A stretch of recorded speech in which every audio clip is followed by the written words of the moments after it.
अस्सलामुअलैकुम। Welcome to Urdu Bytes. पेश खिदमत है जादू बाय एम.ए. राहत, एपिसोड 1। ये कहानी काला जादू का दूसरा हिस्सा है। डॉक्टर कामरान, डॉक्टर सायरा की आवाज़ ने मुझे चौंका दिया और मेरी महवियत टूट गई। मैंने गर्दन घुमाकर सायरा को देखा और संभल कर बैठ गया। सायरा ने नज़दीक पड़ी कुर्सी घसीटी और गहरी सांस लेकर बैठ गई। फिर बोली, मेरे खुदा, कैसी जोर की बारिश है। लगता है आसमानों के सौते खुल गए हैं। एक बात कहूँ, आज जुमेरात है और सुना है जुमेरात को शुरू होने वाली बारिश एक हफ्ते तक बंद नहीं होती।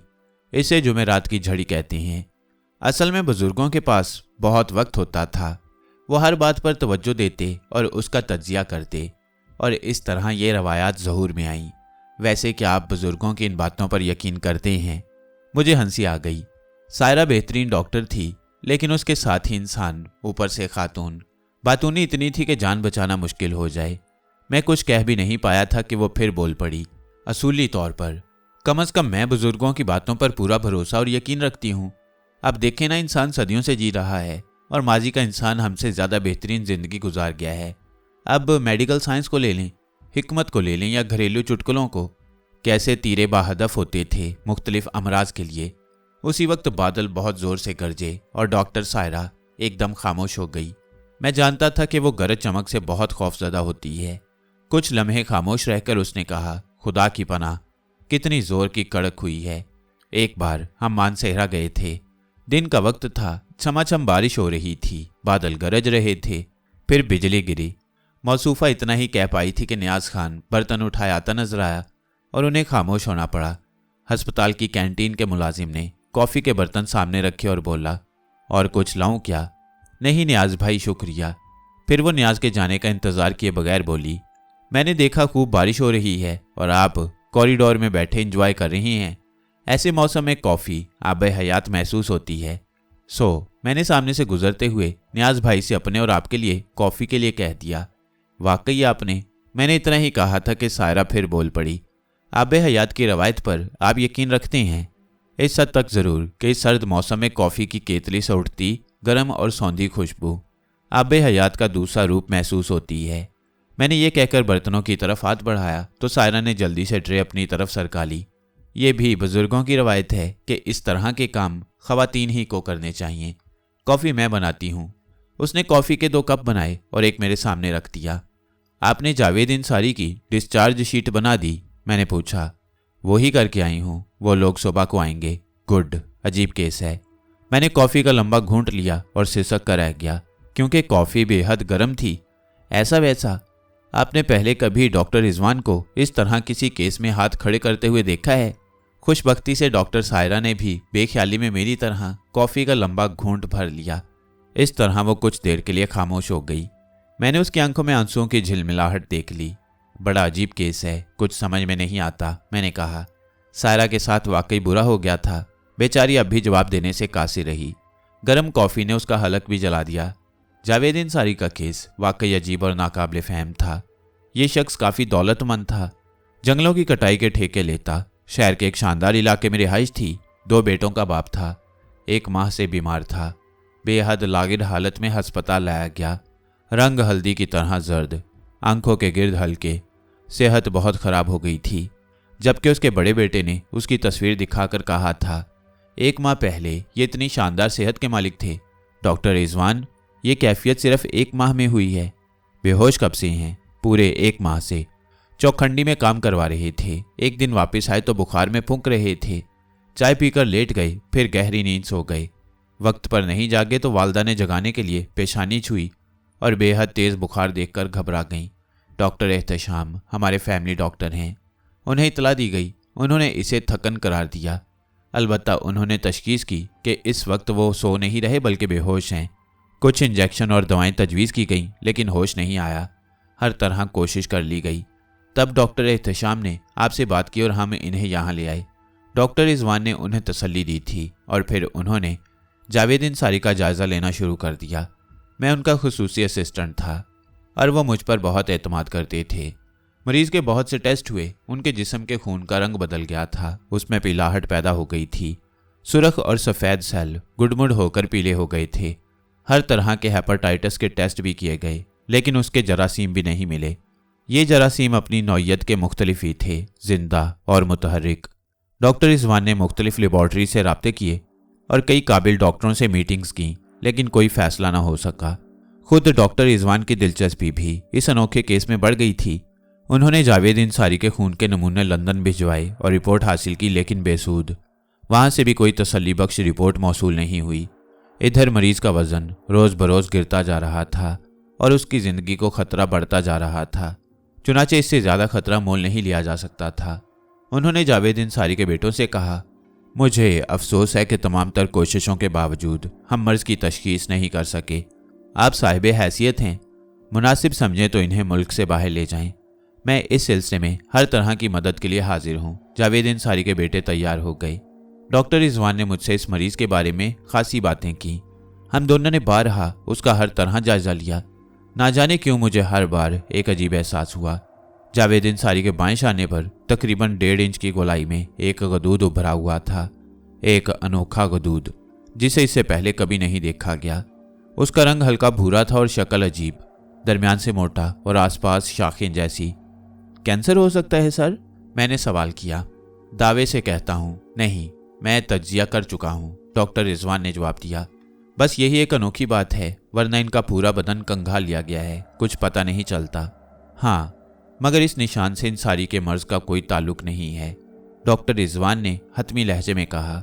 असूली तौर पर मुझे इस ख्याल को हमेशा के लिए जहन से निकाल देना चाहिए था, क्योंकि मैं डॉक्टर रिजवान का सिर्फ असिस्टेंट ही नहीं था बल्कि उनका अकीदतमंद भी था। बेमिसाल जहानत के मालिक थे और अमराज की तशखीस में अपना सानी नहीं रखते थे। लेकिन ना जाने क्यों इंसारी के शाने का ये निशान मेरे जहन से चिपक गया।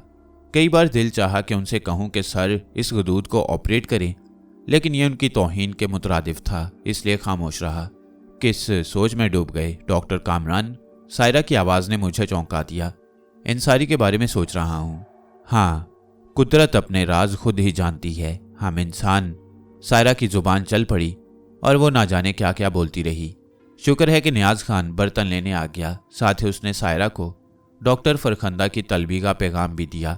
सायरा चली गई। मेरे जहन में फिर जावेद इंसारी का केस चल पड़ा। सुबह को उसे डिस्चार्ज होना था, उसके बेटे उसे लेने आने वाले थे।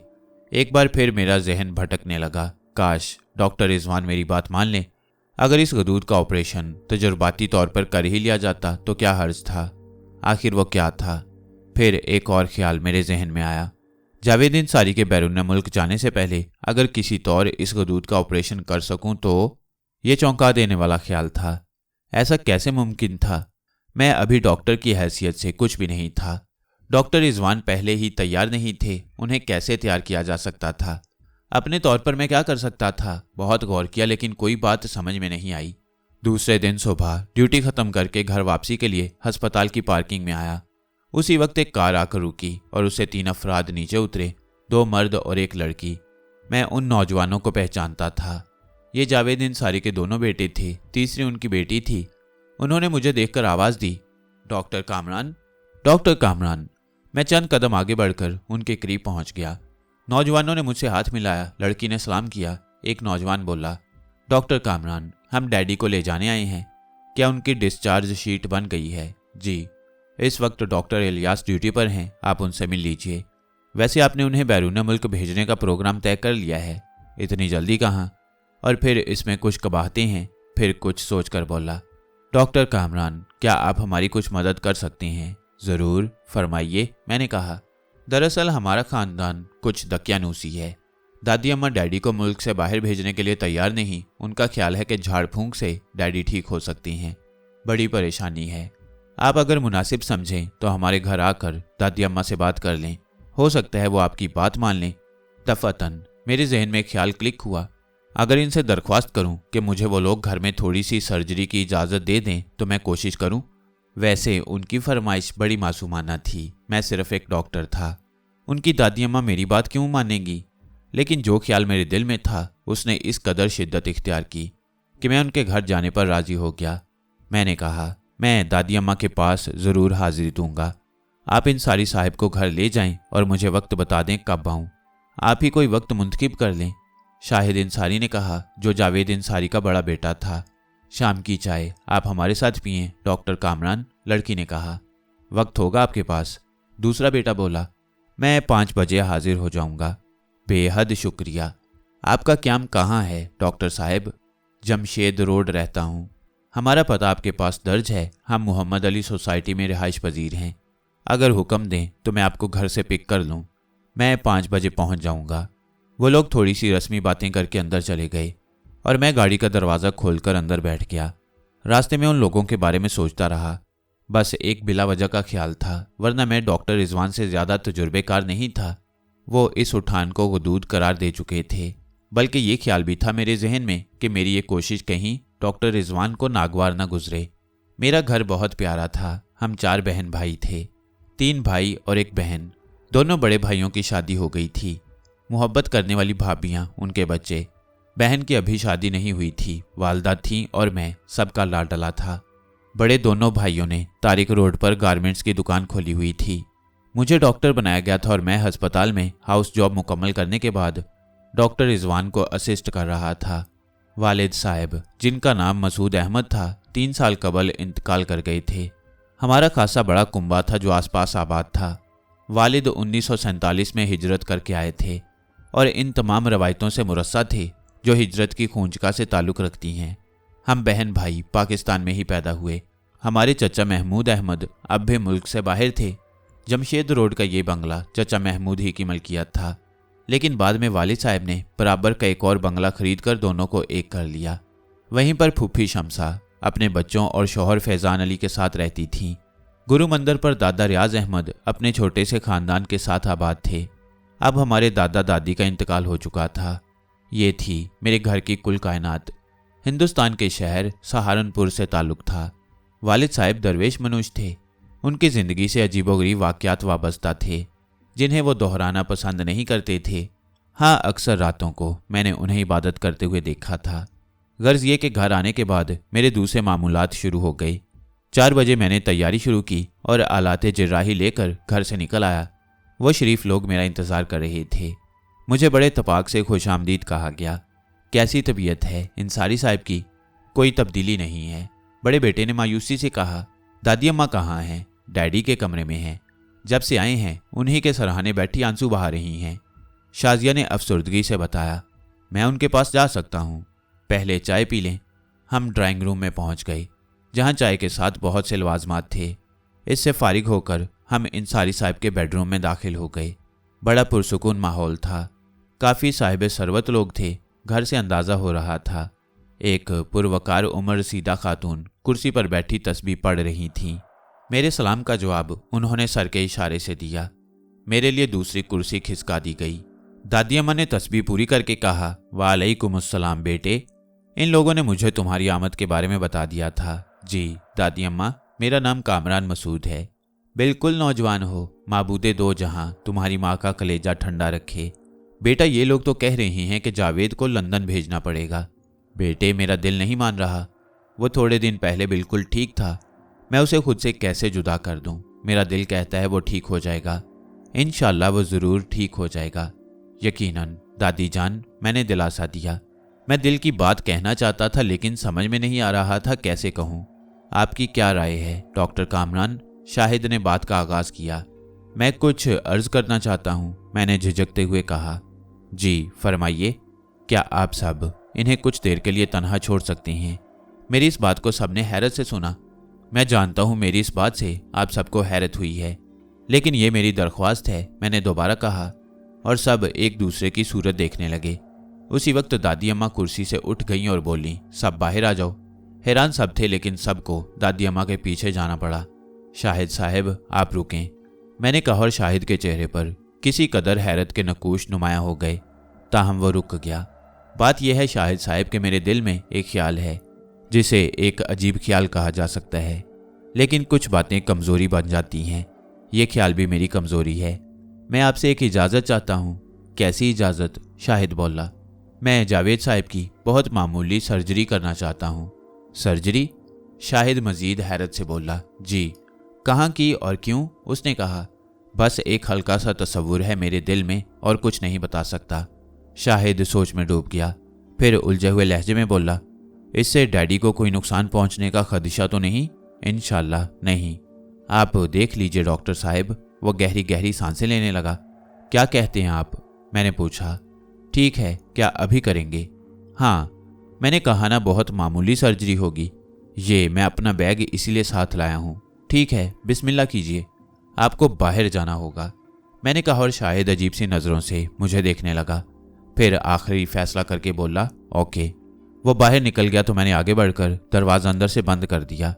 फिर मैंने एक छोटी मेज़ जावेद अंसारी के बिस्तर के पास सिरका कर रखी और अपना बैग खोलकर आलाते जिराही निकाल लिए। इसके बाद मैंने उसे सीधा करके लेटाया। वो स्लीपिंग सूट पहने हुए था। मैंने उसकी शर्ट की एक आस्तीन उतार दी और उसका शाना बरहना किया। भूरे रंग का गदूद नुमाया नजर आ रहा था। मैंने मेडिकेटेड कॉटन निकालकर उसको साफ किया और सर्जरी ब्लेड उठा लिया।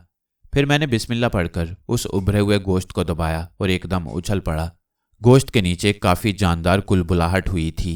मेरी आंखें हैरत से उबल पड़ीं। ये नाकाबिले यकीन सी बात थी। कुछ तवक्कुफ के बाद मैंने दोबारा उस गोश्त को दबाया तो वो अपनी जगह से हट गया। उफ मेरे खुदा, उस खाल के नीचे कोई जानदार शय मौजूद थी जो मेरे छूने से अपनी जगह से हट गई थी। मैंने ब्लेड रख दिया और फिर ज़रा ज़्यादा ज़ोर से उस शय को दबाया। एक इंतहाई अनोखा मंजर मेरी आंखों के सामने आया। खाल के नीचे नीचे वो अजीब शय कोई 4 इंच आगे बढ़ गई थी। मेरी दिलचस्पी अब इंतहा को पहुंच गई। मैं देखना चाहता था कि वो शय कहाँ जाकर रुकती है। चुनाचे मैं उसे छूता रहा और वो आगे खिसकती रही। फिर वो कलाई से उतरकर हथेली पर पहुंच गई। इससे आगे जाने की जगह नहीं थी। अचानक हथेली की खाल फटी और उससे 1 इंच के बराबर पीले रंग की मकड़ी बाहर निकल आई। उसके बदन पर उसकी नन्ही नन्ही आंखें नुमाया थीं। ये आंखें खूनी अंदाज में मुझे घूर रही थीं। फिर ऐसी आवाज़ आई जैसे कैमरे से तस्वीर खींचते वक्त आती है। इसके साथ ही मकड़ी ने हाथ की उंगलियों की तरफ दौड़ लगाई, फिर नीचे कूद गई। फिर वो बर्क रफ्तारी से एक दीवार की तरफ बढ़ी और उस पर चढ़ती चली गई। देखते ही देखते वो एक खिड़की से दूसरी तरफ निकल गई। मैं हक्का बक्का ये अनोखा अमल देख रहा था और मेरी कैफियत अजीब थी। मकड़ी का अब कोई वजूद नहीं था। फिर मैं संभला और मैंने जावेद अंसारी की हथेली को देखा। उस जख्म से हल्का हल्का खून निकल रहा था जहां से मकड़ी खाल फाड़कर बाहर निकली थी। मैंने झुरझुरी लेकर गर्दन झटकी और फिर खुद को संभाल लिया। कोई बात समझ में नहीं आई, लेकिन एक ख्याल दिल में ज़रूर आया। वो ये कि यकीनन जावेद अंसारी की कैफियत इस मकड़ी की वजह से हुई थी, जिसे डॉक्टर रिजवान भी नहीं समझ सके। किसी तरह ये जहरीली मकड़ी अंसारी के बदन में दाखिल हो गई और इसके जहर ने उनकी ये हालत कर दी। लेकिन बस ये एक मफरूज़ा था। मैंने कॉटन से अंसारी का जख्म साफ किया और उस पर दवा लगाकर टेप लगा दिया। आलाते सर्जरी वापस बैग में डालकर मुल्हिका वॉशरूम की तरफ गया और जाकर हाथ धोए और उन्हें तौलिए से खुश्क करके बाहर निकल आया।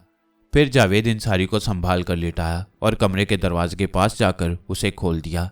सामने ही शाहिद और दूसरे लोग खड़े थे। सब ठीक है डॉक्टर कामरान? शाहिद ने बेख्तियार पूछा। जी अल्लाह का शुक्र है, आप लोग अंदर आ जाइए, मैंने कहा और वो सब अंदर आ गए। दादी अम्मा मसहरी के पास पहुंच गईं और गौर से जावेद का जायजा लेने लगीं। शाहिद ने उन लोगों को सर्जरी के बारे में बता दिया।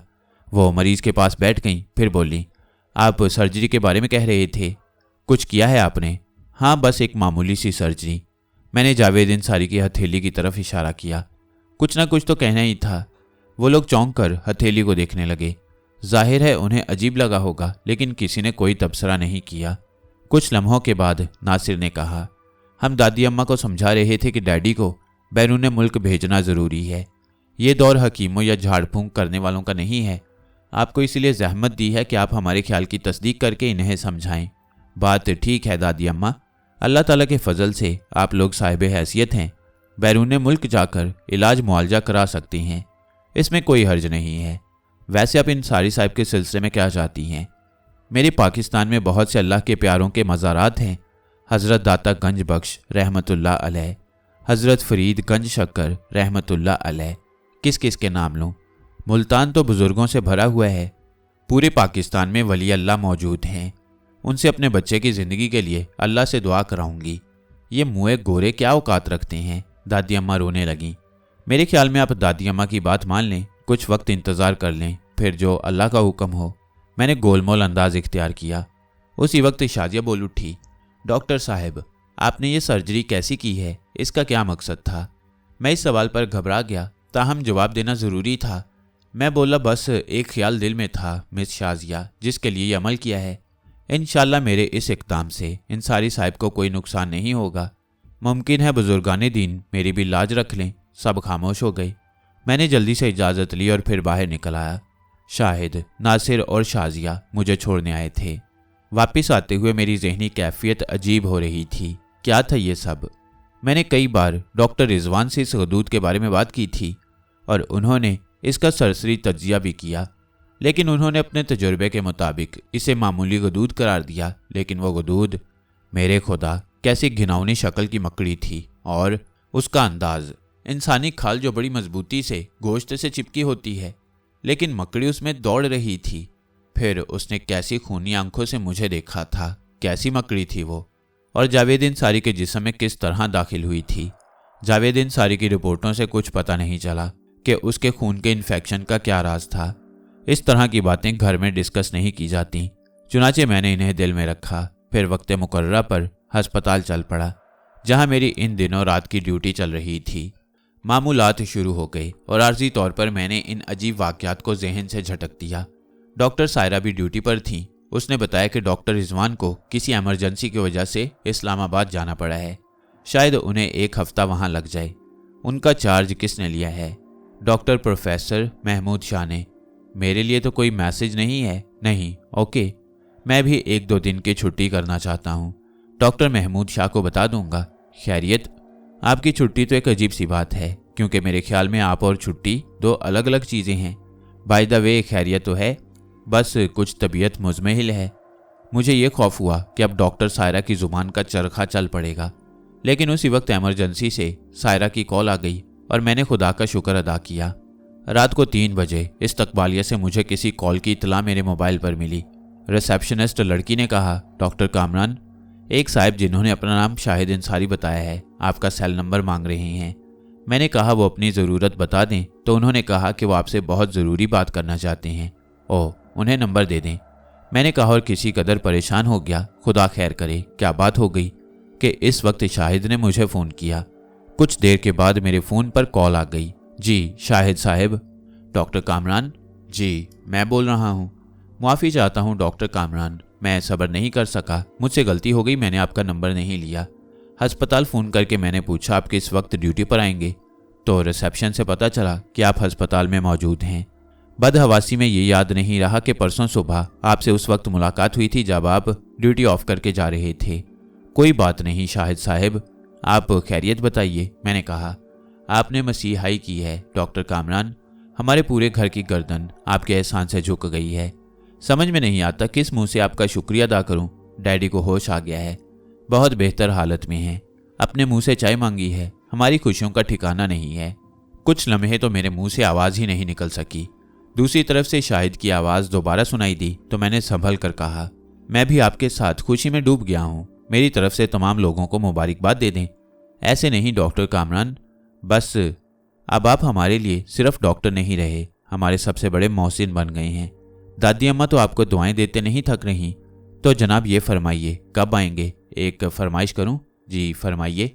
सुबह को अस्पताल से ऑफ करके आप इधर आ जाइए, नाश्ता साथ करेंगे। इसके लिए माजरत चाहूँगा शाहिद साहब, मेरी 2 अदद भापियाँ और वालदा मेरे साथ नाश्ता करती हैं, मैं बाद में आ जाऊँगा। फिर लंच साथ कर लें। मुनासिब, 1 बजे पहुँच जाऊँगा। मैंने कहा। शाहिद से राब्ता मुनक़ता करके मैं अपनी पसंदीदा जगह आ बैठा, लेकिन मेरा जहन हैरतों में डूबा हुआ था। मैं इस बारे में ज़रा बराबर नहीं जानता था कि ऐसा कैसे हुआ। जावेद इंसारी के हर तरह के टेस्ट हुए थे। इंतहाई काबिल और तजुर्बाकार डॉक्टर रिजवान ने बड़ी जिम्मेदारी से उनके मर्ज की तशखीस की कोशिश की, लेकिन नाकाम रहे। उनके शाने पर उभरे हुए उस गोश्त को भी उन्होंने नज़रअंदाज नहीं किया, लेकिन इससे कोई अंदाज़ा नहीं हुआ। बस वो गुदूद मेरे जहन में अटका हुआ था और वही इस बीमारी का जिम्मेदार निकला। अब इस इतला के बाद तो कोई शुबा नहीं रहा। हिकमत और तिब की हकायतों में ऐसी कुछ दास्तानें सुनी गई थीं कि किसी शख्स ने खाने के साथ कोई छिपकली या कोई जहरीला कीड़ा निगल लिया और वो उसके मैदे में जिंदा रहकर उसकी सेहत को निगल गया, या नाक कान वगैरह के जरिए कोई कीड़ा दिमाग तक पहुंच गया। लेकिन शाने की खाल के नीचे एक जिंदा मकड़ी छुपी हो और वह खून को फासिद करके बदन की तवानाइयाँ छीन ले, इसकी कोई मिसाल कभी सामने नहीं आई। बाकी रात इन्हीं सोचों में गुजर गई। दूसरे दिन घर जाकर मामूलात में मसरूफ हो गया। 2 घंटे नाश्ते के बाद सोता था, फिर दोपहर का खाना खाकर 2 घंटे मजीद आराम, फिर शाम की चाय के बाद ताज़ा दम हो जाता। आज के लिए निदा भाभी से कह दिया कि दोपहर को लंच पर जाना है, मुझे 11:30 बजे जगा दें। निदा भाभी ने ठीक 11 बजे मुझे कान मरोड़ कर जगा दिया। उनका यही अंदाज होता था। मैंने तैयारियां की और एक खूबसूरत सूट पहनकर तैयार हो गया। छोटी भाभी सानिया ने शरारत भरी नज़रों से देखकर कहा, खुदा खैर करे, कुछ हो गया क्या भाभी? ये सज धज कुछ कह रही है। मौलाना कामरान। मेरी भाभियां मुझे मौलाना कहती थीं क्योंकि बचपन ही से मैं रोज़े नमाज की पाबंदी करता था। अहले ख़ानदान मुझे मसूद सानी कहा करते क्योंकि मैं हूबहू अपने बाप का हमशक्ल था। और जवानी के बारे में तो नहीं कह सकता, लेकिन आखिरी उम्र में वालिद साहिब 5 वक्त के नमाजी और तहज्जुद गुजार थे। आपके कान जो सुन रहे हैं वो गलत है भाभी जी, मैंने मुस्कुरा कर कहा और बाहर की तरफ चल पड़ा। जावेद अंसारी की कोठी पहुंचा तो वहां अजीब ही समा पाया। सारे अफराद बैरूनी दरवाजे में मेरे इस्तकबाल के लिए खड़े थे। हत्ता कि दादी अम्मा भी मौजूद थीं, जिन्होंने सबसे पहले मेरी पेशानी चूम कर दुआओं के अंबार लगा दिए। अच्छे लोग थे जो एहसानमंद होना जानते थे। अलगर्ज तमाम रस्मी बातों के बाद जावेद अंसारी तक पहुंचा और खुद हैरान रह गया। मदकूक और यरकान ज़दा जावेद अंसारी बिल्कुल मुख्तलिफ नज़र आ रहा था। कमज़ोर तो बेशक था, लेकिन अब रुखसारों पर जिंदगी झलक रही थी। आप हैं डॉक्टर कामरान, आप तो बिल्कुल नौजवान हैं, खुदा आपको खुश रखे। आपको खुश और सेहतमंद देखकर दिली खुशी हुई है, मैंने कहा। मुझे क्या हुआ था डॉक्टर साहब? इसका पता नहीं चल सका, मैंने कहा। फिर आपने मेरा इलाज कैसे किया? कुदरत की रहनुमाई से, बल्कि आपका सही इलाज दादी अम्मा की दुआओं से हुआ है। इसके अलावा मैं और क्या कह सकता हूँ? जावेद अंसारी बेयकीनी के अंदाज में मुझे देखने लगा, लेकिन उसने और कुछ नहीं कहा। मैंने उसका सरसरी मुआयना किया, वो बिल्कुल नॉर्मल था। चेहरे की रौनक बताती थी कि अब उसके खून का फसाद भी बेहतर हो रहा है। काफ़ी वक्त उन लोगों के साथ गुजरा, उम्दा खाना भी खाया। जावेद अंसारी ने झिझकते हुए कहा, डॉक्टर कामरान, दादी आपको कुछ देना चाहती हैं। मैंने कहा, आपसे पूछ लिया जाए। आप लोग बहुत अच्छे हैं, मोहब्बत वाले। मेरा दिल चाहता है आप लोगों से मिलता रहूं, अपनों की तरह। मेरा एतमाद ना तोड़िए, शुक्रगुजार रहूंगा, मैंने कहा और सबके चेहरों पर शर्मिंदगी नजर आने लगी। सॉरी डॉक्टर कामरान, शाहिद ने कहा, एक ख़ास दरख्वास्त करना चाहता हूँ। मुझे इल्म है कि किसी वास्ते से आपके डॉक्टर रिजवान से ताल्लुकात हैं। अगर वो आपसे रब्ता करके अंसारी साहब की खैरियत पूछें तो आप उन्हें मेरे या इस वाक़े के बारे में ना बताइएगा। बस ये कहें कि अब उनकी हालत बेहतर है। ये मैं सिर्फ इसलिए कह रहा हूँ कि वो कुछ महसूस ना करें। ठीक कह रहे हैं आप, बेफिक्र रहें। और हकीकत भी यही थी कि खुद मेरी समझ में कुछ नहीं आया कि किस्सा क्या था। मुमकिन है कभी आगे जाकर ये राज खुल जाए। खुद को नॉर्मल रखना ज़रूरी है। घर आया तो भाभियाँ छेड़ती रहीं। रात की ड्यूटी का आखिरी दिन था। मामूल के मुताबिक अस्पताल पहुंचकर जिम्मेदारियां अंजाम देने लगा। एमरजेंसी में भी कुछ वक्त दिया, कोई ख़ास बात नहीं थी। वक्त गुजरता रहा। मेरा पसंदीदा कॉरिडोर मेरे सामने था। सब जानते थे कि मुझे वो जगह बहुत पसंद है। कोई ख़ास काम नहीं था, चुनाचे मैं वहाँ जाकर बैठ गया और मैंने रात के बेकरां सन्नाटे पर नज़रें जमा दी। 12:01 हुआ था कि सामने की छोटी सी दीवार पर मोना नजर आई। मोना बहुत खूबसूरत बिल्ली थी जो थोड़े फासले पर अस्पताल के अहाते में नर्सों के क्वार्टरों में किसी नर्स ने पाली हुई थी। मुझे बचपन से बिल्लियाँ अच्छी लगती हैं। उस बिल्ली को मोना का नाम मैंने ही दिया था। अक्सर मेरे पास आ जाती थी। चूँकि बहुत साफ सुथरी रहती इसलिए मैं उसे गोद में बिठा लिया करता। उस वक्त भी उसका आना मुझे अच्छा लगा। मेरे पास आकर वो मेरे पैरों से लिपटने लगी और मेरी तवज्जो पाकर उछली और मेरी गोद में आ बैठी। मैं उसकी पुश्त पर हाथ फेरने लगा और वो घरर घरर करने लगी। अभी बिल्ली को मेरी गोद में बैठे 2-3 मिनट ही गुजरे होंगे कि कॉरिडोर के बाएं सिमत से मुझे डॉक्टर सायरा आती नजर आई। बाएं सिमत जहां राहदारी घूमती थी, अस्पताल के प्राइवेट रूम थे। डॉक्टर सायरा मेरी तरफ ही आ रही थी। मैंने गहरी सांस ली और समझा कि अब मेरे कान और दिमाग की खैर नहीं।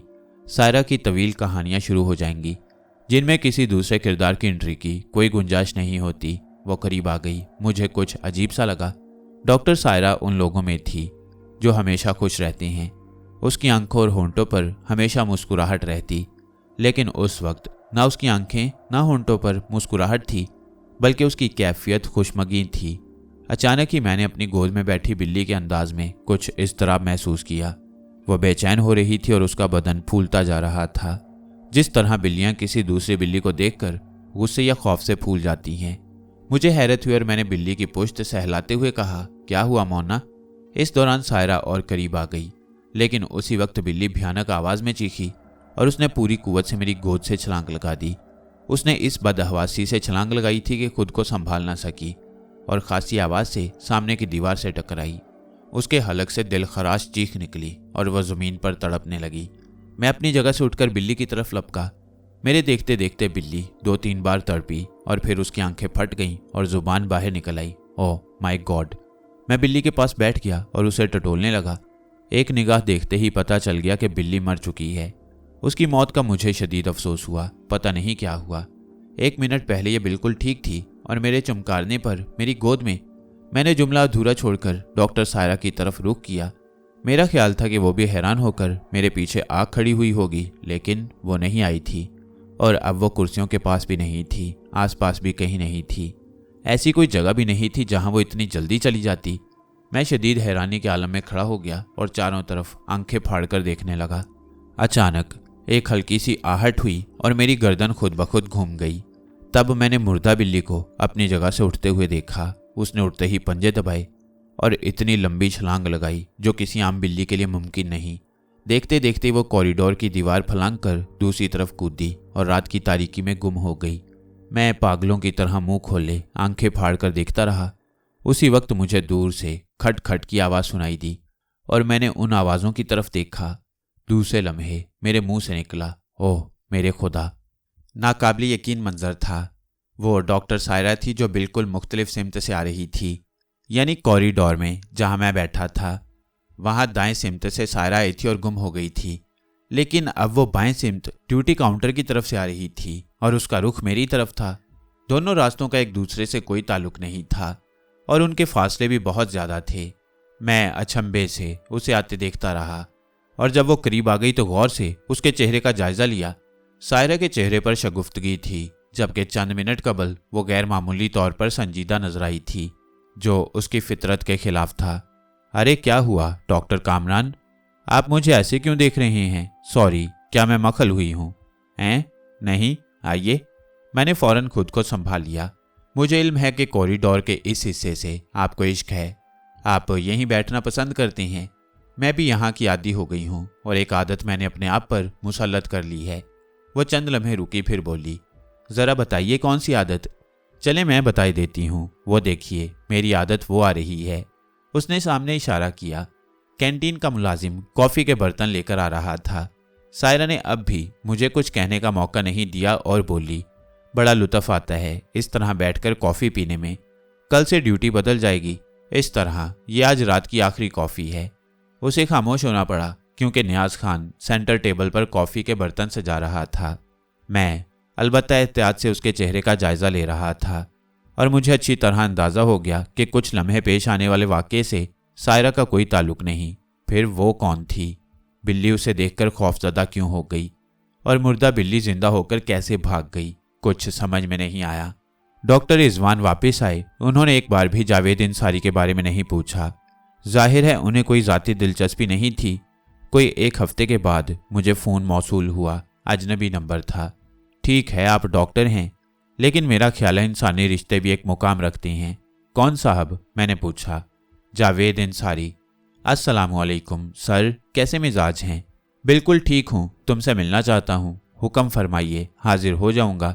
किस वक्त आ सकोगे? अर्ज़ किया ना कि हुक्म फरमाइए। डिनर मेरे साथ करो, आज ही इंतज़ार करूँगा। बेहतर है, 9 बजे पहुँच जाऊँगा, मैंने कहा। 9 बजे मेरी कार जावेद इंसारी के बंगले में दाखिल हो गई। खुश अखलाक लोगों ने मामूल के मुताबिक पुरतपाक इस्तकबाल किया। बेमुरव्वती की शिकायतें की, बेहतरीन खाना खिलाया और फिर जावेद इंसारी मुझे लेकर अपने कमरे में आ गया। उसकी सेहत हैरत अंगेज तौर पर बेहतरीन हो गई थी। पीलाहट गुलाबी रंग से बदल गई। बैठो, तुम मेरी निगाहों में बड़ी अहमियत इख्तियार कर गई हो, इसलिए कि तुमने मेरी ज़िंदगी बचाई है और इसलिए भी कि मैं एक अजीब बीमारी का शिकार हो गया हूँ। बीमारी? मैंने चौंक कर कहा। हाँ, ख्वाबों की बीमारी जो मैं जागती आंखों से देखता हूँ। ये तो कोई शायराना सी बीमारी लगती है, मैंने मुस्कुराते हुए कहा। अफसोस यही है कि इसमें शायरी का कोई अंसर नहीं है। जावेद इंसारी मुस्कुरा कर बोले, फिर कहने लगे, एक अजीब सी कहानी तुम्हें सुनाने लगा हूँ, बराहे करम सुन लो। मेरी मजबूरी है, वरना मैं तुम्हें कभी परेशान न करता। नहीं नहीं, आप मुझे ज़रूर सुनाइए, मैंने कहा। बेशक कई दिन गुजर गए थे, लेकिन मुझे वो अनोखी मकड़ी याद थी और मैं उसका राज जानना चाहता था। मेरे बारे में शायद तुम्हें बताया गया हो कि मैं मुख्तलिफ कामों के ठेके लेता हूँ। ज़मीनों की खरीदो फरोख्त भी कर लेता हूँ। कोई एक बिजनेस नहीं है मेरा, बस जहाँ भी कोई मुनाफा बख्श सौदा नज़र आया कर लेता हूँ। खैर, इन दिनों कराची के एक दूर उफ्तादा हिस्से में कुछ काम चल रहा था। चौखंडी एक वसी कब्रिस्तान की हैसियत रखता है। वहाँ मेरे सामने कुछ मजदूर काम कर रहे थे। उन्हीं में बलराम नामी एक हिंदू मजदूर भी था। एक दिन कहने लगा कि साहब जी, पास की बस्ती में एक ज़मीन पड़ी हुई है जिसका मालिक बंसी राज है। मैंने उसे बताया था कि हमारे मालिक बड़े ठेकेदार हैं, तो बंसी राज ने कहा कि अगर मालिक उसकी ज़मीन खरीदना चाहें तो मैं बात करूं, वो बहुत सस्ती दे देगा। वैसे भी उधर की ज़मीनें स्टील मिल वाले खरीद रहे हैं, मगर बंसी राज एक अनपढ़ बंदा है, वो किसी उलझन में नहीं पड़ना चाहता। आप चाहें सर जी तो वो ज़मीन देख लें, अगर सौदा हो जाए तो क्या हर्ज है, हमारे भी कुछ पैसे बन जाएंगे। मुझे उसकी बात अच्छी लगी, क्योंकि मैं ऐसे सौदे करता रहता था। मैंने उसे वादा कर लिया कि मैं उसके साथ चलूँगा। फिर एक दिन मैं बलराम के साथ ज़मीन देखने चल पड़ा। कोई पौन घंटे के सफ़र के बाद बलराम एक गोठ में दाखिल हुआ। छोटा सा गोठ था, कोई 20-25 घर होंगे, लेकिन उजड़े वीरान, इंसान नहीं नजर आया। मैंने हैरानी से कहा, बलराम, क्या यहाँ कोई नहीं रहता? पहले ये बस्ती आबाद थी साहब जी, फिर लोग यहाँ से चले गए, अब सिर्फ बंसी राज रहता है। उधर ढलान में उसका घर है। मैंने जीप उसके इशारे की तरफ मोड़ दी। ढलान के इख्तिताम पर एक झोंपड़ा नजर आ रहा था। झोंपड़े के गिर्द बेहद वसी ज़मीन थी, जिसके गिर्द ऊंची ऊंची झाड़ियों का हिसार था। उन्हीं में एक दरवाज़ा नजर आ रहा था। बलराम के इशारे पर मैंने जीप दरवाजे के पास रोक दी। अंदर से अजीब सी भिनभिनाहट की आवाज़ें उभर रही थीं। आइए सरकार, बलराम ने कहा और मैं उसके पीछे पीछे अंदर दाखिल हो गया। अंदर का मंजर देखकर मेरे दिल की धड़कनें तेज हो गईं। अहाते के अंदर बहुत से लोग चादरें ओढ़े बैठे हुए थे। उनके जिस्म और चेहरे मैली चादरों से ढके हुए थे और गर्दनें झुकी हुई थीं। वह मुंह ही मुंह में कुछ बुदबुदा रहे थे और भिनभिनाहट जैसी आवाज़ें उनके मुंह से बुलंद हो रही थीं।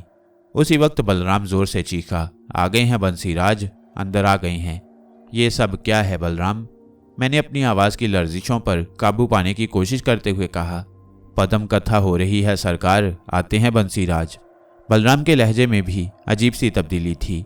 मेरे बदन में सर्द लहरें उठ रही थीं। इससे पहले कि मैं कुछ और बोलता, झोंपड़े के अंदर से एक आदमी बाहर निकल आया। बड़ा अजीब चेहरा था, बिल्कुल सूखे बदन का मालिक था, लेकिन आंखें, खुदा की पनाह, डॉक्टर कामरान। वो आंखें इस कदर भयानक थीं कि रगों में खून जम जाए। फिर उसकी मनहूस आवाज़ उभरी, कितने हो गए बलराम? 3 बंसी जी। मैंने एक झुरझुरी सी ली और करख्त लहजे में कहा, यह सब क्या ड्रामा है बलराम? कौन सी ज़मीन है और किसकी है? ना कोई ज़मीन है मियाँ जी, ना आकाश। हम अपने पदम प्रधानी को जगा रहे हैं। बलराम के बजाय बंसी राज ने कहा, क्या बकवास कर रहे हो तुम? कौन पदम प्रधानी? हमार शंखा रहे। ऊ खंडोला बन जाए रे बीरवा, तो सब ऊही हो जाए रे जो था। हमार जमीन ऊही जगह पर तुमने कब्जा जमा लिया है। एक खंडोला सब ठीक कर लेगा। न तुम रहोगे, ना हम, वह मकरू आवाज में कह रहा था। मगर मेरी समझ में कुछ नहीं आ रहा था। फिर उसने एक तरफ रुख करके कहा, ले आओ रे ले आओ, इंतजार काहे करे हो? तीसरा पायल मिल गया है, अबू 4 और तलाश करने हैं। पायल? मैंने दिल में सोचा, मुझे इन फजूल नामों से कोई दिलचस्पी नहीं थी, लेकिन आप जानते हैं डॉक्टर कामरान कि मेरी वालदा जिंदा हैं और मैं कितना ही मसरूफ़ हूँ। 2 घंटे अपने अहले ख़ानदान के साथ रोज़ाना बैठता हूँ। उम्र कोई भी हो, अपनों के साथ कुछ वक्त गुजारना चाहिए, ख़ास तौर से बुज़ुर्गों के साथ, क्योंकि उन्हें अपनों की ख़ास ज़रूरत होती है ढलती उम्र में। फिर इस तरह के राब्ते में अपने अपने रहते हैं, कोई गैर नहीं होते। वो रुका, फिर बोला, सॉरी, मैं बता रहा था कि एक बार बातें करते करते मेरी वालदा ने तज़किरा किया था कि मैं पायल हूँ, यानी मेरी पैदाइश पैरों के बल हुई थी। इस तरह पैदा होने वालों में कुछ खुसूसियात कुदरती तौर पर होती हैं और ख़ास तौर से वो जादूगरों के लिए बड़ी दिलकशी के हामिल होते हैं। वालदा की हदायत थी कि कभी तन्हा वीरानों में ना जाया करूं और मैं वालदा के अहकामात की हमेशा तामील करता हूं। उस वक्त मुझे उनके अल्फाज याद आए, क्योंकि ये माहौल अजीब तरह का था। मेरे दिल में खौफ का हल्का सा एहसास जागा। मैंने चारों तरफ देखा, पलटकर भागने का इरादा किया, लेकिन उसी वक्त ज़मीन पर बैठे पुरस्कार लोग यकदम उठ खड़े हुए। उन्होंने मेरे गिर्द हिसार बना लिया। मैं बदहवास हो गया। फिर अचानक झोंपड़े से कई नौजवान लड़कियां नमूदार हुईं। उनकी तादाद तकरीबन 7 थी और वो जोगनों के लिबास में थीं। उनमें से एक ने थाल सर पर उठाया हुआ था जिस पर सरपोश ढका हुआ था। एक नंग धड़ंग लंगोटी बंद साधु उनके पीछे था जिसकी कलाई पर उल्लू बैठा हुआ था। लड़कियां मुझसे कुछ फासले पर रुक गईं और साधु आगे बढ़ाया। फिर लड़कियों ने थाल जमीन पर रख दिया। इसके बाद उन्होंने सरपोश थाल से हटा दिया क्योंकि थाल खास तौर से मेरे सामने रखा गया था, इसलिए मुझे साफ नजर आ रहा था। थाल में पीले रंग की एक बड़ी भयानक मकड़ी बैठी हुई थी। वो बिल्कुल साकित थी। उल्लू बरदार साधु आगे बढ़ा और उसने उल्लू को टांगों से पकड़कर थाल के ऐन ऊपर लटका दिया। उसी वक्त एक दूसरे आदमी ने तेजधार खंजर से उल्लू की गर्दन काट दी और गर्दन मकड़ी वाले थाल में गिरी और उसके बदन से खून के कतरे थाल में नीम मुर्दा शक्ल में नजर आने वाली मकड़ी पर गिरने लगे। मकड़ी के बदन में कुलबुलाहट होने लगी और मुझे उसकी आंखें खुलती नजर आने लगी। मेरा सांस रुका हुआ था। ये अजनबी तिलिस्मी माहौल मुझे अपने शहर में जकड़े हुए था। मेरी समझ में नहीं आ रहा था कि क्या हो रहा है। यूं समझो डॉक्टर कामरान कि मैं खड़े खड़े सो गया था। बस इसके बाद मुझे होश ना रहा कि मैं कहाँ हूँ। होश आया तो मैं अपने घर में था और डॉक्टर एहतशाम मेरा मुआयना कर रहे थे। मैंने उन्हें आवाज़ दी तो वो कुछ ना बोले। मैंने उनसे पूछा कि मेरी क्या कैफियत है, तब भी उन्होंने कोई जवाब ना दिया। मैंने शायद शाजिया वालदा दूसरे लोगों को पुकारा, लेकिन यूं लग रहा था जैसे किसी को मेरी आवाज़ ना सुनाई दे रही हो। तब मैंने उठने की कोशिश की, लेकिन मेरा बदन कहाँ था, मैं तो पथरा चुका था। सिर्फ मेरा जहन जाग रहा था। मैं सोच सकता था, बंद आंखों से सब कुछ देख सकता था, यानी मेरे दिमाग की आंखें खुली हुई थीं। मैं सुन सकता था, सोच सकता था और बस मेरा इलाज हो रहा था। लेकिन कोई नहीं जानता कि मेरी बीमारी वह मनहूस पीली मकड़ी है जो मेरे शाने पर मौजूद है। रात को ठीक 1 बजे वह मकड़ी मुतहर्रिक होती और बड़े आराम से मेरे पूरे बदन में दौड़ती फिरती। वो अपना जहर मेरी रगों में उतारती और मेरा बदन सुन्न हो जाता। डॉक्टर कामरान, जब डॉक्टर एहतशाम ने मुझे आपके अस्पताल मुंतकिल किया और डॉक्टर रिजवान ने मेरे टेस्ट कराकर मायूसी का इजहार किया तो मेरा दिल डूबने लगा। मैं चाहता था कि आप लोगों को चीख चीख कर बताऊं कि मेरी इस हालत की असल वजह क्या है, लेकिन कोई मेरी सुनता ही नहीं था। और जब आपने डॉक्टर कामरान मेरे बाजू के उस निशान की तरफ उनकी तवज्जो दिलाई तो मुझे बेहद खुशी हुई कि शायद अब काम बन जाए, लेकिन उन्होंने इसे काबिल गौर ही नहीं समझा। मुझे बेहद मायूसी हुई। तमाम लोगों की बातें मैं सुन रहा था और मेरा दिल गम से चूर था कि अब मुझे मेरे घर से भी दूर कर दिया जाएगा। मगर अल्लाह ने मुझ पर रहम किया और आपका जहन मेरे उस निशान में अटक गया। मगर मुझे एक हैरत है। क्या? मैंने बेख्तियार पूछा। डॉक्टर रिजवान ने उस निशान को गुदूद कहकर नज़रअंदाज कर दिया। उस वक्त उस मकड़ी पर कोई रद्द-ए-अमल नहीं हुआ, लेकिन तुम्हारे छूने से वो घबरा गई। शायद इसलिए कि मैं उस उभरे हुए निशान की जराही करने वाला था। लेकिन हाँ, मैं जानता हूँ कि इसके बाद आप क्या सवाल करेंगे। यही ना कि ये सब क्या था। ये बात वाकई जादुई किस्से कहानियों वाली है। अभी मैंने इस पर गौर नहीं किया है, लेकिन कुछ वाक़यात नाकाबिले फ़हम होते हैं। मुझे डॉक्टर सायरा और बिल्ली का मंजर याद आ गया, जिसकी अभी कोई वजह नहीं तलाश कर सका था। मैंने काफ़ी मगजनी की थी, लेकिन कई दिन की कोशिशों के बाद भी सायरा वाले वाक़े का कोई सिरा नहीं मिला। दूसरी बात यह कि उस दिन के बाद बिल्ली भी नज़र नहीं आई, जबकि वो मुझसे मानूस थी और मेरी ड्यूटी दिन की हो या रात की, वो किसी न किसी तरह मेरे पास पहुंच जाती थी। कहाँ खो गए डॉक्टर कामरान? आप जागती आंखों के ख्वाबों का जिक्र कर रहे थे। अनोखे ख्वाब, बहुत अनोखे। कोई कहता है तुमने अच्छा नहीं किया। पदम प्रधानी के जीवन के लिए तुम्हारी बलि बहुत ज़रूरी थी। इसी तरह के दूसरे ख्वाब। मैं जानता हूँ कामरान, तुम इस बारे में कुछ नहीं कर सकते, लेकिन मैं चाहता हूँ कि तुम्हें अपने मर्ज़ की तफसील बताऊँ। मैं वाकई हैरान हूँ। एक बात बताइए कि आप दोबारा वहाँ जाने की हिम्मत कर सकते हैं?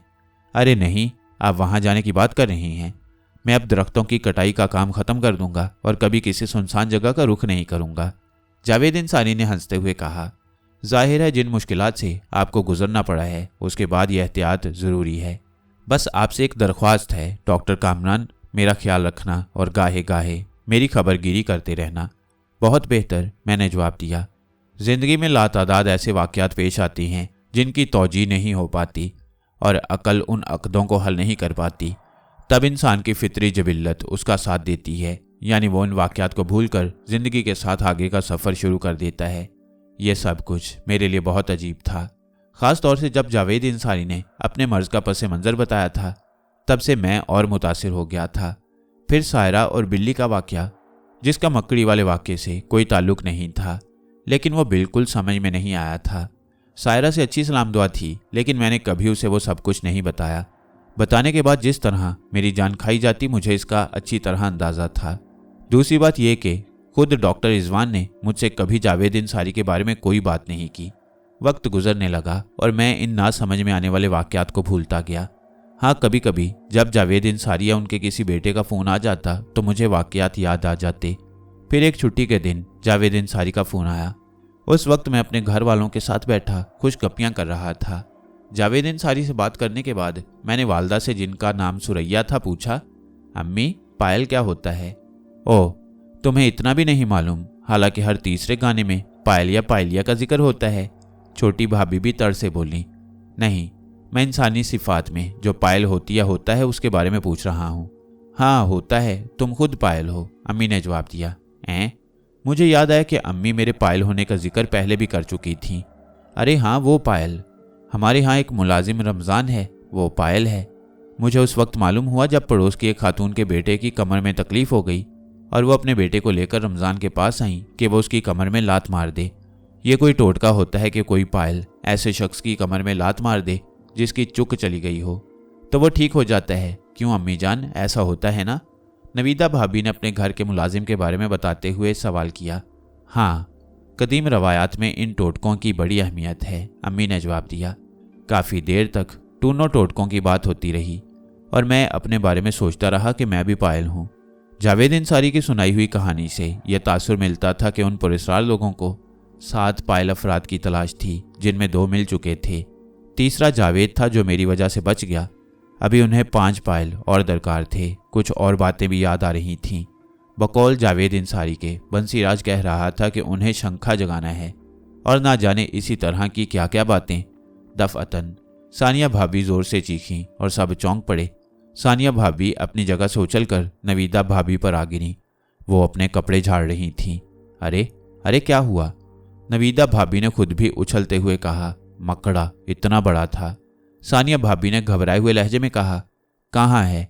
नवीदा भाभी मकड़ी से बहुत डरती थीं। दीवार से मेरी पीठ पर कूदा था। इतना बड़ा था कि मुझे उसका वजन महसूस हुआ था। वो रहा वो। नवीदा भाभी ने एक तरफ इशारा किया और मैंने अपनी आंखों से उस मकड़े को देखा। उसे मकड़ी नहीं मकड़ा ही कहा जा सकता था, क्योंकि वो कोई 2 इंच के कतर में था। वो तेजी से एक दीवार पर चढ़ रहा था। देखते देखते वो एक रोशनदान से दूसरी तरफ निकल गया।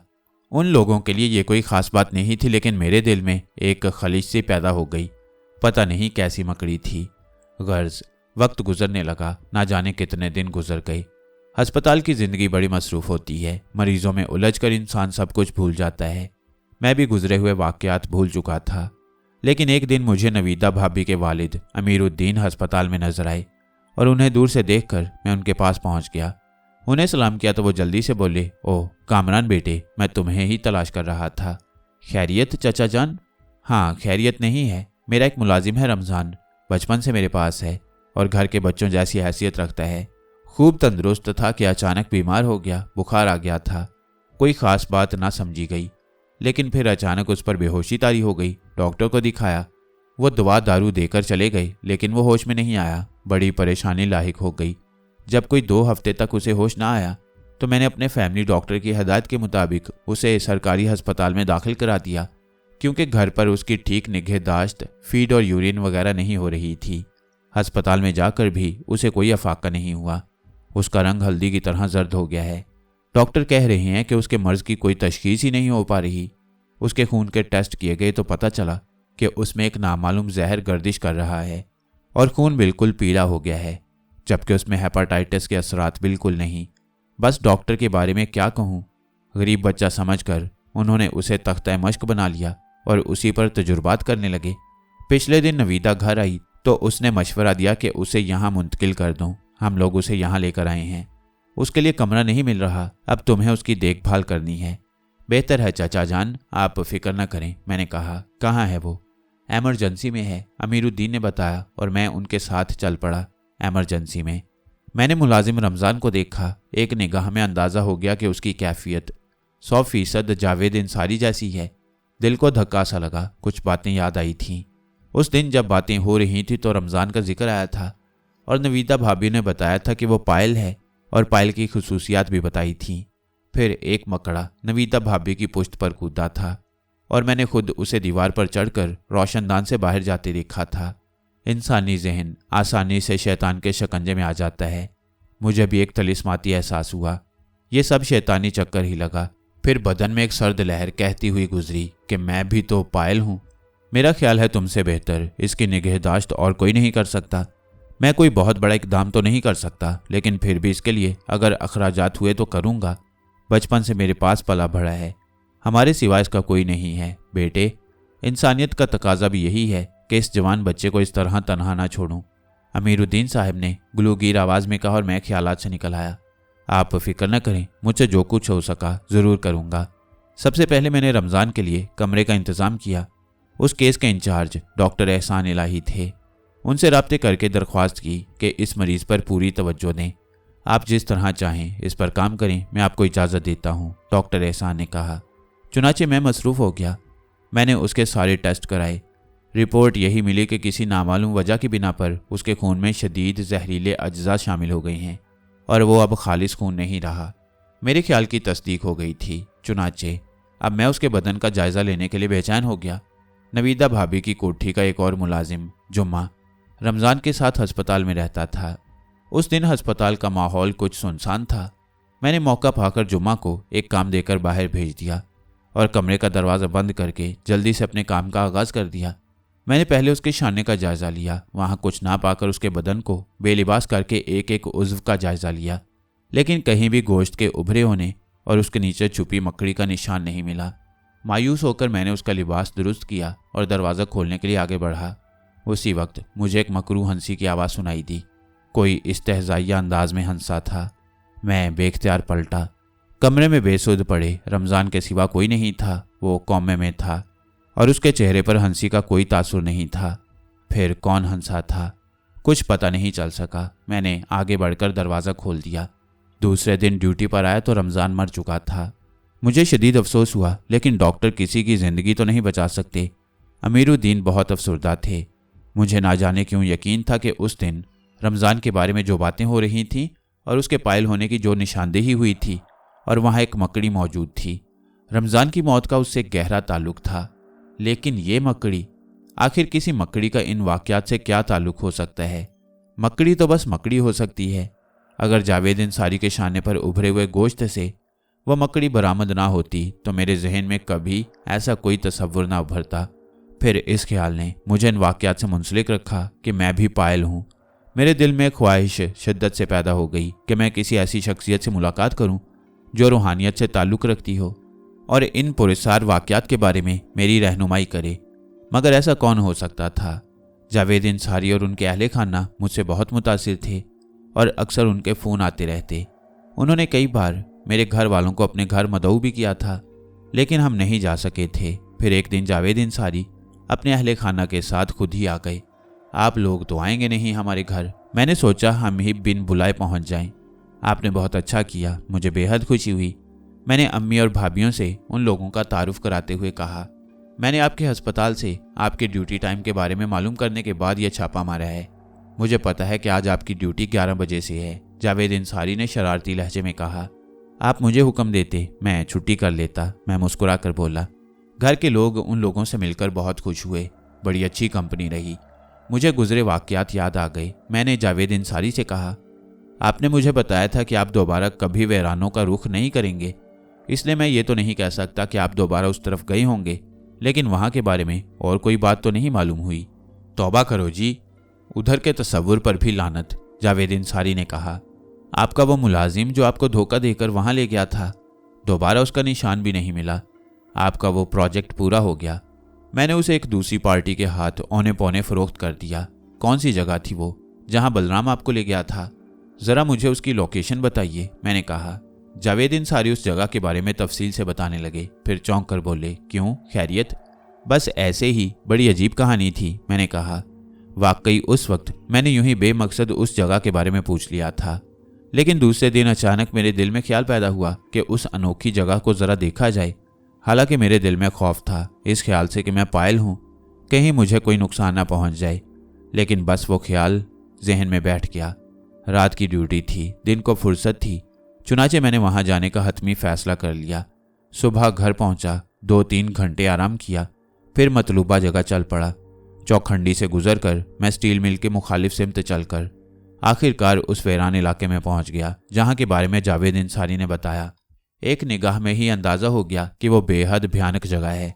हर तरफ नहूसत बरस रही थी। ढलान के आखिरी हिस्से में वो अहाता और उसके दरमियान झोंपड़ा नजर आ रहा था। दिल धाड़ धाड़ कर रहा था, लेकिन कदम खुद ब खुद नीचे ले जा रहे थे। फिर मैं नीचे पहुंचकर अहाते के दरवाजे पर पहुंच गया। अंदर से खौफनाक भिनभिनाहट सुनाई दे रही थी। एक लम्हे रुककर दरवाजे से अंदर दाखिल हुआ और भिनभिनाहट एकदम बंद हो गई। मैंने चारों तरफ नजरें दौड़ाईं और अचानक मेरे पूरे बदन ने पसीना छोड़ दिया। मुझे कुछ इंसानी बदन लंबे लंबे पड़े नजर आ रहे थे जो बिल्कुल बेसुध थे। उनमें कोई जुम्बिश नहीं थी। पता नहीं उस वक्त की अपनी कैफियत को मैं क्या नाम दूं। मेरे रोंगटे खड़े थे। खौफ की शिद्दत ने सख्त कपकपी पैदा कर दी थी, लेकिन मैं इसके बावजूद हर अमल कर रहा था। मेरे कदम उन साकित पड़े जिस्मों की तरफ उठ गए और मैं उनके करीब पहुंच गया। एक निगाह में अंदाजा हो गया कि वो लाशें हैं, कफन में लिपटी लाशें। उनकी तादाद 6 थी और जिंदगी से महरूम थे। फिर एक और शदीद झटका उस वक्त लगा जब मैंने उनके चेहरे देखे। उनमें एक चेहरा मेरा शनासा था। ये नवीदा भाभी के मुलाजिम रमज़ान का चेहरा था। मेरे दिमाग में बादलों जैसी गरज हो रही थी। मैं फटी फटी आंखों से उन लाशों को देख रहा था। रमज़ान की मौत के बाद अमीरुद्दीन के अहले खाना उसकी लाश ले गए थे। नवीदा भाभी भी बहुत गमज़दा हुई थी क्योंकि रमज़ान बचपन से उसी घर में था। बड़े भाई उसके जनाजे में शिरकत के लिए भी गए थे। फिर ये कफन पोश लाश यहाँ कहाँ से आ गई और बाकी 5 लाशें? उसी वक्त मुझे अपने पीछे आहट सुनाई दी और मैं पलट पड़ा। मुझसे 2 गज के फासले पर एक इंतहाई मकरूह वजूद खड़ा था। उसका बदन बिल्कुल ढांचे जैसा था, लेकिन आंखें खुदा की पनाह कैसी दहशतनाक थीं। मुझे जावेद इंसारी की बातें याद आ गईं। उन्होंने बंसीराज का यही हुलिया बताया था। उसी वक्त मुझे उसकी मिनमिनाती आवाज़ सुनाई दी। बंसीराज है हमारा नाम। मैंने खुद को संभाला और करख्त लहजे में बोला, इस झोंपड़े में तुम रहते हो? तो वो सवाली अंदाज में बोला, ये लाशें किसकी हैं? मुझे और कोई सवाल ना सूझा। पीलवा हैं ससरे। कहाँ से लाए हो तुम इन्हें? कब्रिस्तान से। क्यों? 7 पूरे हो जाएं तो अर्थ ही जलवाएंगे इनका। वो बेखौफी से बोला, तुमने इन्हें इनकी कब्रों से निकाला है? तो और का आकाश से लाए हैं। वो मजाक उड़ाने वाले अंदाज में बोला और मुझे चारों तरफ से हंसने की दबी दबी आवाज़ें सुनाई दी। तब पहली बार महसूस हुआ कि अतराफ में बहुत से लोग मौजूद हैं जो नजर नहीं आ रहे। तुम्हें मालूम है ये जुर्म है, तुम पाकिस्तान में हो। अरे ई ही तो गलत हुआ है। संका महाराज ने ये बात बताई थी उस हट धर्म को। कही थी कि लाखों कट जाई है, सो कट गए और तू हार पाकिस्तान बन गई। मसूद महाराज की इच्छा पूरी हो गई, परंतु कितने मरे गिनती ना ही रे बीरा। एक बैरी, बस एक बैरी। संखा खंडोला बन जाई रे। फिर देखना तमाशा रे। क्या बकवास कर रहे हो तुम? कौन मसूद? किसकी बात कर रहे हो तुम? मैं अपने वालिद का नाम सुनकर चौंका। बहुत हो गई, हमारे काम में ना घिसट। चल जा यहाँ से, बस बहुत हुई गवाह। वो मुंह बनाकर पलटा और झोंपड़े की तरफ चल पड़ा। मैं कुछ लम्हे रुका, फिर वापस चल पड़ा। जितनी हिम्मत की थी वो काफ़ी थी। कार में बैठा और वापस पलट पड़ा। दिमाग सुन हो रहा था। कार बड़ी मुश्किल से चला रहा था। रास्ते तय हो रहे थे। उस वक्त जिस जगह से गुजर रहा था वो बहुत सुनसान थी। शफाफ सड़क के किनारे मुझे एक शख्स खड़ा नजर आया। कोई उम्र सीधा गदड़ी पोश था। शायद लिफ्ट मांग रहा था। मैंने कार की रफ्तार सुस्त कर दी और उसके करीब जाकर रुक गया। बेहद ज़ईफ शख्स था। लंबी दाढ़ी सीने पर लहरा रही थी। शहर जा रहे हो अजीजी? उसकी लरजती आवाज़ उभरी। जी जी हुक्म, मैंने कहा। हमें लांढी छोड़ दोगे? हाँ हाँ आइए। मैंने जल्दी से दरवाज़ा खोल दिया और उन्हें हाथ का सहारा देकर अंदर बिठा लिया। फिर कार आगे बढ़ा दी।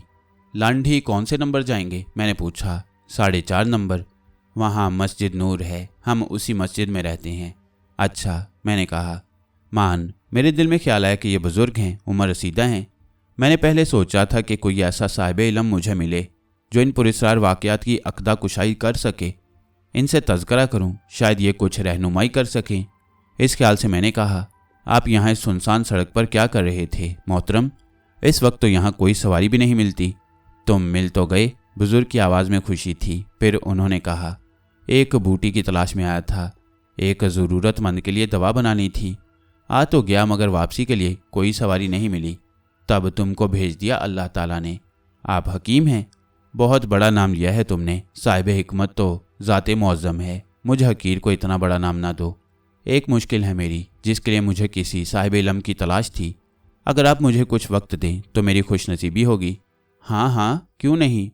मुमकिन है मालिक दो जहां ने इस वक्त मुझे तुम्हारे ही लिए यहाँ खड़ा किया हो। वो इसी तरह अपने बंदों के लिए रास्ते बनाता है। बहुत एहसान होगा आपका। नहीं बेटे, बताओ क्या बात है। बात कुछ तवील है। क्या तुम्हारे पास वक्त है? उन्होंने पूछा। जी, मैं डॉक्टर हूँ, एक अस्पताल में नौकरी करता हूँ।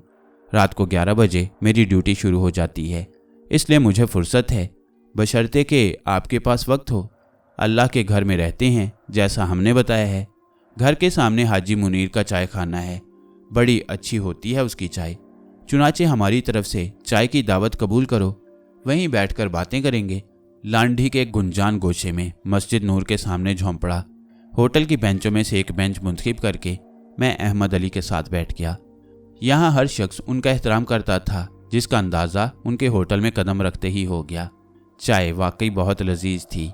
मैंने फरमाइश करके 2 कप चाय पी। फिर अहमद अली के कहने पर अपनी कहानी का आगाज़ किया। ये कहानी मैंने उस वक्त से शुरू की जब जावेद इंसारी अस्पताल में दाखिल हुए और मैंने उसके शाने पर उभरे हुए गोश्त को देखा। फिर इसके बाद मैंने पूरी कहानी उनके गोश गुजार कर दी। फिर मैंने बिल्ली के जिक्र के साथ साथ पूरी तफसील उस वक्त तक सुना दी जब मैं उन बुजुर्ग से मिला। अहमद अली बड़ी तवज्जो से यह दास्तान सुन रहे थे। फिर उन्होंने कहा, तुम्हारे वालिद का क्या नाम था? मसूद अहमद। दादा का? महफूज अहमद। हिंदुस्तान में कहाँ रहते थे? मैं तो पाकिस्तान में ही पैदा हुआ, वैसे अजदाद का ताल्लुक सहारनपुर से था। अहमद अली कुछ सोचते रहे, फिर बोले, दुआ तावीज़ के कायल हो? क्यों नहीं, बाफजले ताला मुसलमान हूँ, मैंने कहा। अहमद अली ने अपने लिबास की जेब से एक तावीज़ निकाला और उसे मेरी तरफ बढ़ाकर बोले, इसे जेब में रख लो, ज़ाया ना होने पाए, कल कुछ वक्त निकाल सकोगे? जी ज़रूर, बताइए कब? मैंने सवाल किया। कल भी रात की ड्यूटी है? जी। ज़ोहर की नमाज के बाद आ जाओ। कहाँ रहते हो? जमशेद रोड पर। दोपहर के खाने के बाद चल पड़ना, मैं यहीं मिलूँगा। बहुत बेहतर, मैंने जवाब दिया। अहमद अली ने गर्दन हिलाकर कहा, चलो अब उठते हैं, बहुत वक्त हो गया। उन्होंने मुझे मेरी कार तक पहुंचाया, फिर बोले, मुझे यहाँ तक लाने का शुक्रिया, कल मुलाकात होगी। मैं अहमद अली को सलाम करके वापस चल पड़ा। तावीज़ मैंने संभाल कर जेब में रख लिया। आज सब कुछ बहुत अजीब हुआ था। एक एक बात याद आ रही थी। बंसी राज कोई बदरू मालूम होता था और मुझे लग रहा था जैसे वो बदरू हैं अब पूरी तरह मेरी तरफ मुतवज्जा हो गई हैं। ख़ास तौर से मुझे रमज़ान की लाश याद आ रही थी। वो वहाँ कैसे पहुँच गई? अचानक एक ख्याल मेरे जहन में सरायत कर गया। क्या रमज़ान की लाश उसकी कब्र में ना होगी? क्या उसकी कब्र खुलवा कर देखा जाए? क्या ऐसा मुमकिन है? रास्ते भर ये सोच जहन पर हावी रही कि वहाँ 6 लाशें थीं। वो बाकी कौन थे? कहाँ से लाए गए थे? 7वां पायल मैं था। अगर ये मान लिया जाए कि उस दिन जब भाभियाँ बात कर रही थीं और पायल के बारे में जिक्र करते हुए नवीदा भाभी ने बताया था कि रमज़ान पायल है, तो एक पुरस्कार मकड़ा नमूदार हुआ और भाग गया। उस वक्त मेरे बारे में भी बात हुई थी, मैं भी पायल था, तो क्या 7वां शिकार मैं हूँ? घर पहुँच भी जहन बोझल रहा। कई बार मैंने सोचा कि कोई चाल चलकर रमज़ान की कब्र कुशाई कराऊं, लेकिन अव्वल तो ऐसी कोई तदबीर जहन में नहीं आई। फिर मैंने सोचा कि यह सब शैतानी चक्कर है। अगर उसकी कब्र खाली मिली तो मैं क्या कर सकूंगा? कब्र कुशाई की क्या वजह बताऊंगा? फिर वो दूसरे लोग भी तो हैं, उनकी लाशों की भी बेहुरमती हो रही है। पुलिस को खबर करूं तब भी कोई फ़ायदा नहीं होगा। अगर वो लाशें वहाँ ना मिली तो मुझसे पूछा जाएगा कि मैं वहाँ क्यों गया था। हौसले पस्त हो गए और खामोशी इख्तियार कर ली। रात को हस्बे मामूल तैयार होकर अस्पताल पहुंच गया। खुशखबरी ये थी कि डॉक्टर सायरा दिन की ड्यूटी में चली गई थी। उसकी जगह डॉक्टर नरगिस ने ले ली, जो एक संजीदा और किसी कदर उम्र रसीदा खातून थी। बोझल माहौल में वक्त गुजरता रहा, कोई मसरूफियत नहीं थी। रात को 1 बजे मैं अपनी पसंदीदा जगह आ बैठा, लेकिन जहन पर उदासी तारी थी। बैठे बैठे मुझे एकदम एहसास हुआ कि कोई मुझे घूर रहा है। मैंने चौंक कर दाएं बाएं देखा, दूर दूर तक कोई नहीं था। तब मेरी निगाह एक सतून की तरफ उठ गई और मेरे बदन में सर्द लहरें दौड़ने लगीं। 100% वही मकड़ी या मकड़ा था जो उस दिन मैंने देखा, या उससे पहले मैंने जावेद अंसारी के हाथ से निकलते हुए देखा। फ़र्क ये था कि वो थोड़ी छोटी थी, लेकिन उसकी आंखें 100% ऐसी ही थीं।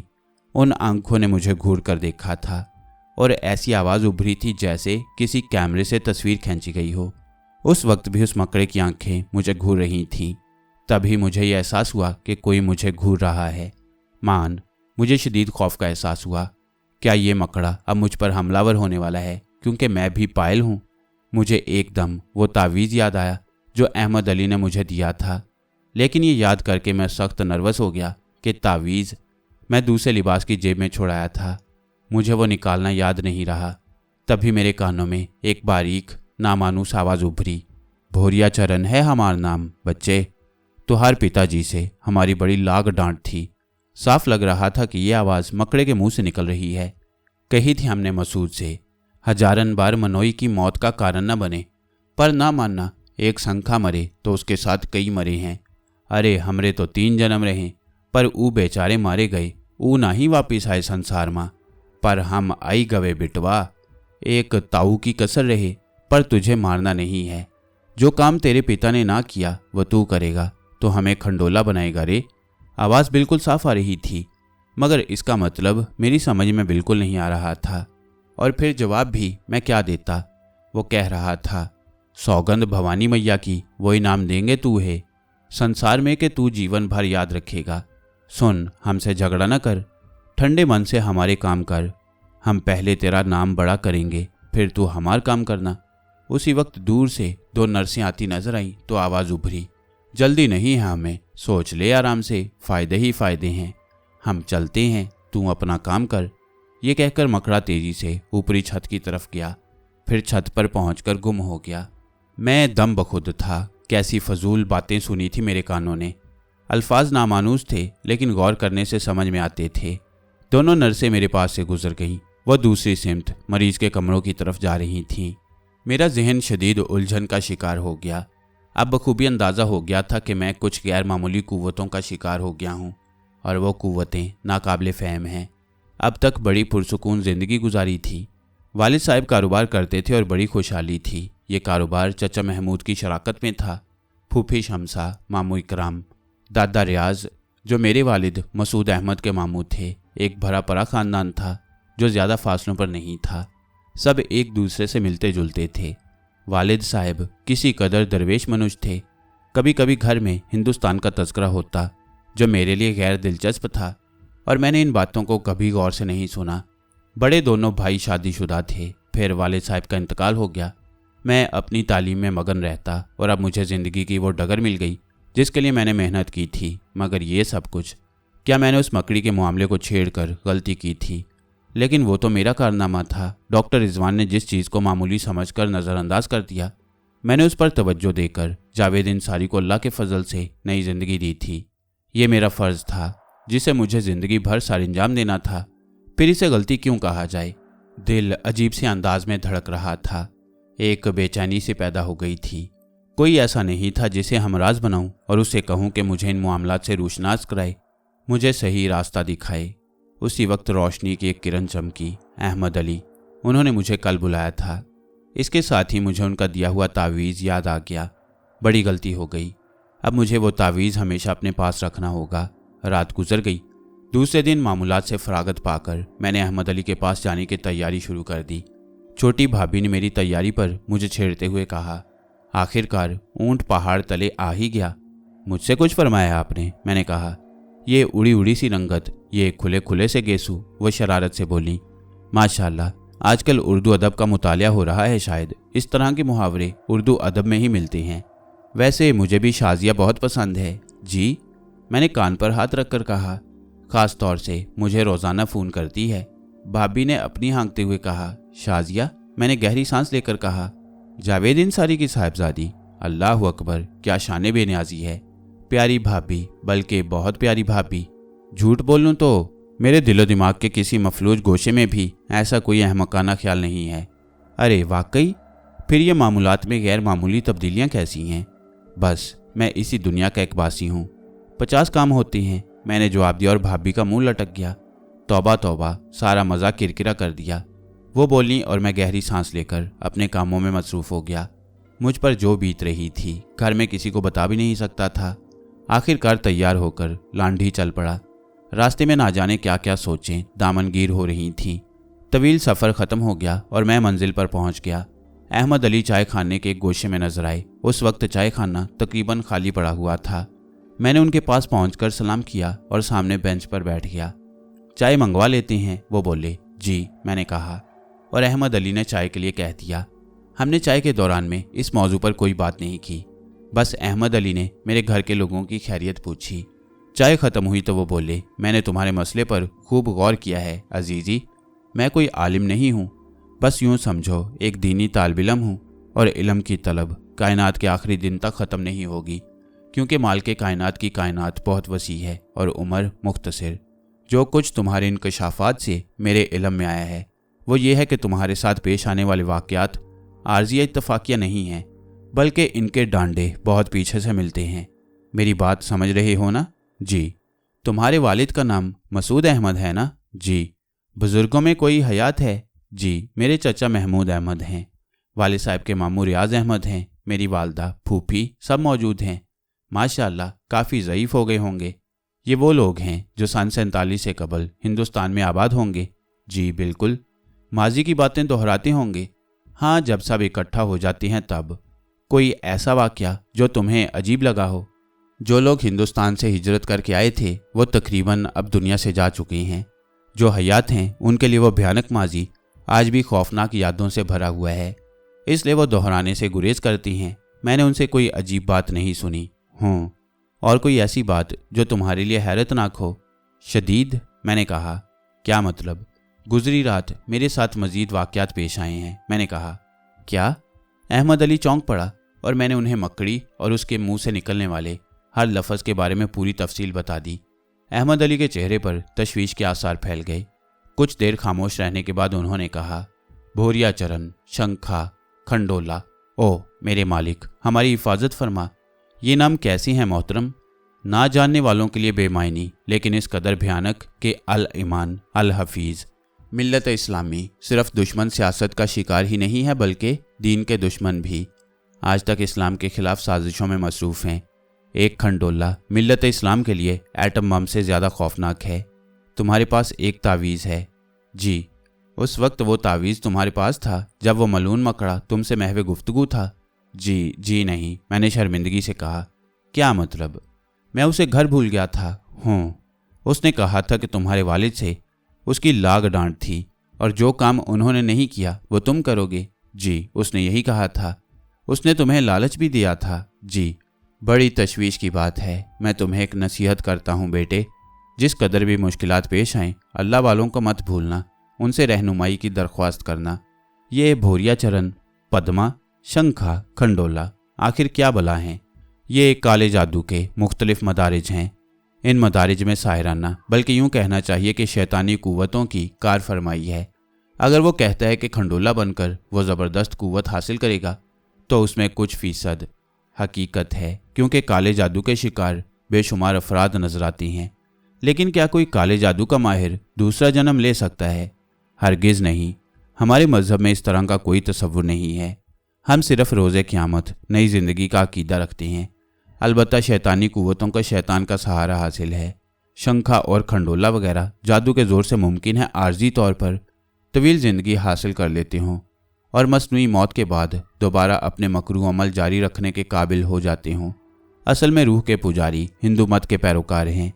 उनके अकीदे के मुताबिक जसद खाकी तो मरकर नजर आतिश हो जाता है और राख बनकर उड़ जाता है या मिट्टी में मिलकर मिट्टी बन जाता है, मगर उसकी रूह या आत्मा वापस पलट आती है और उसके ज़रिए एक नया कालब वजूद में आता है। जो पौधा, दरख्त, पत्थर, चरिंद परिंद, कीड़ा या खूंखार दरिंदा कुछ भी हो सकता है। इसको आवागौन कहा जाता है और सब कुछ कर्म के मुताबिक होता है, मगर काले जादू के अमल में उसकी शक्ल बदल जाती है। जैसे तुम किसी पीली मकड़ी का तज़किरा करते हो जो अभी अपनी नई तख्लीक के अमल से गुजर रही है और 7 ख़ास मुसलमानों के खून पीकर ये अमल करना चाहती है ताकि काले जादू के आखिरी सतून खंडोला की कुव्वत हासिल कर सके। अहमद अली की बयान करदा तफसीलात ने मेरे दिलो दिमाग को हिला कर रख दिया। क्या इस साइंसी दौर में ऐसी बातों पर यकीन किया जा सकता है? मैंने कहा। साइंस, अहमद अली ने किसी कदर तंजिया अंदाज में कहा। बस एक बात कह सकता हूँ कि माबूद करीम ने इंसान को अज़ल से ज़िंदगी के रास्ते समझाए हैं और इसके लिए उसे जहन और सोच दी है। सब कुछ उसी से अमल में आया है। हाँ, जहाँ उसने अपने राज रखे हैं वहाँ साइंस उन राजों को कायनात के आखिरी दिन भी हल नहीं कर पाएगी। जी, मैंने अकीदत से कहा। फिर हंस कर बोला, मैं भी पायल हूँ। वो तुम्हें ज़मानत दे चुका है, लेकिन मैं तुम्हें एक मशवरा देता हूँ।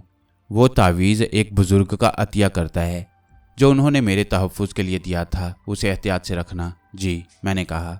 और जिस तरह भी मुमकिन हो अपने वालिद के बारे में, अपने बुज़ुर्गों, अपनी वालदा या किसी ऐसे शख्स से जिनका तज़किरा तुम कर चुके हो मालूम करना। मैं ये जानना चाहता हूँ कि उस खबीस रूह से उनका क्या ताल्लुक़ रहा है और अब वो शैतान तुमसे क्या चाहता है। जैसा कि उसके उन अल्फाज से पता चलता है कि जो काम तेरे पिता ने नहीं किया वो तू करेगा। वो काम क्या था? मुमकिन है किसी को मालूम हो। मैं पूरी कोशिश करूँगा मालूम करने की। इसके अलावा अपनी वालदा से कहो वो तुम्हारा सदका दें। काले जादू का एक ताकतवर हिस्सा शंखा है, उसकी तश्कील का अमल रोक दूंगा। उसे 7वां पायल नहीं मिलेगा। मेरे लिए क्या हुक्म है? बस सदका दो। और जैसा मैंने कहा है, किसी अल्लाह वाले से अपने वालिद के माजी के बारे में मालूम करो। मैं अपना काम शुरू करता हूँ, अहमद अली ने जवाब दिया। फिर मैं उनसे इजाज़त लेकर वापस चल पड़ा। मेरा जहन मुसलसल उलझा हुआ था। अच्छी खासी ज़िंदगी गुजर रही थी, बिला वजह उलझनें पैदा हो गईं। बस दिल को एक बेनाम से एहसास ने घेर लिया। ये भी सोचता रहा कि वालिद साहब के माजी के बारे में किससे पूछूं। उनके इंतकाल को ज़्यादा वक्त नहीं गुजरा था। पाकिस्तान आने के बाद बस ये पता चला था उन लोगों के बारे में कि महमूद चचा पहले बैरून मुल्क थे, अब कराची में मौजूद थे।